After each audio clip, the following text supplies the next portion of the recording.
Assalamualaikum, halo teman-teman semuanya. Di video kali ini saya akan membahas cara pandang holistik dan multidisipliner dalam sejarah.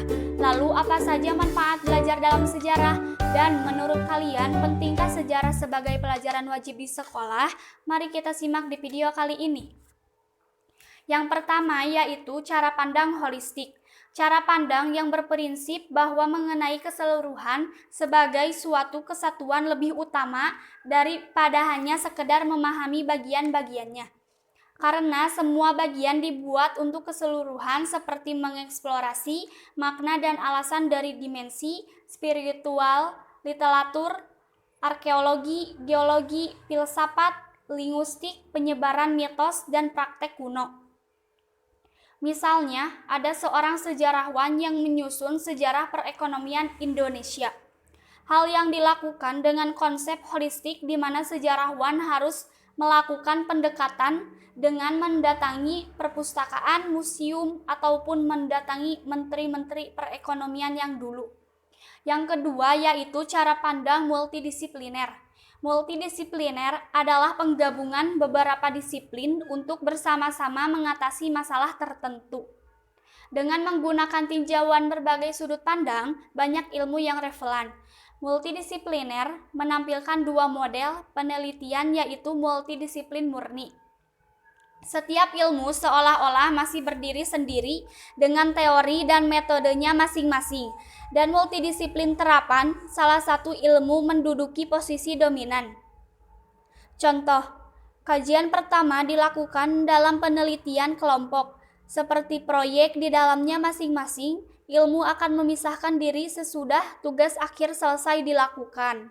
Sedangkan kajian kedua berada di dalam ikatan disiplin tertentu seperti kajian budaya.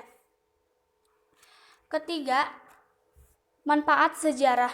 Yang pertama yaitu sebagai sumber inspirasi.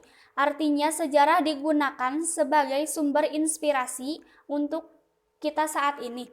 Misalnya bangsa Indonesia yang dulu pernah berjaya di kerajaan Hindu-Buddha bisa digunakan untuk inspirasi agar Indonesia kembali berjaya di era modern saat ini.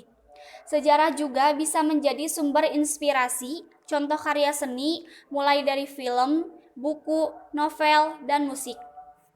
Yang kedua, sarana edukatif. Dengan mempelajari sejarah, mengenal tokoh dan peristiwa bersejarah yang telah terjadi di masa lampau. Yang ketiga, sarana rekreasi, yang mempelajari sejarah dengan mengunjungi candi-candi dan museum-museum. Yang keempat, sebagai keprofesian. Orang yang mempelajari tentang sejarah disebut dengan sejarawan. Sementara profesi lain seperti arkeologi, guru sejarah, penulis sejarah, dan peneliti juga dikategorikan yang berhubungan dengan sejarah. Yang kelima, memperluas wawasan dan pikiran. Sejarah sangat luas dan beragam. Tidak hanya soal sejarah kemerdekaan Indonesia saja, namun masih banyak sejarah yang menarik untuk dipelajari seperti sejarah Perang Dunia, revolusi industri, dan sejarah peradaban Islam lain-lain. Yang keempat yaitu pentingkah sejarah sebagai pelajaran wajib di sekolah? Sangatlah penting karena agar generasi muda sejarah juga harus mengenal siapa pendiri bangsa ini. Dengan mempelajari sejarah memungkinkan manusia zaman sekarang mengetahui kesalahan-kesalahan manusia di masa lalu. Dari masa lalu, generasi sekarang harus bisa mempunyai jiwa pekerja keras yang tinggi, seperti pahlawan agar sebuah tujuan terwujud. Dari potensi masa kini, Indonesia ke depannya akan maju dalam bidang iptek, ekonomi, teknologi, dan lain-lain. Jika generasi muda bersemangat dan bersungguh-sungguh, maka akan tercapai.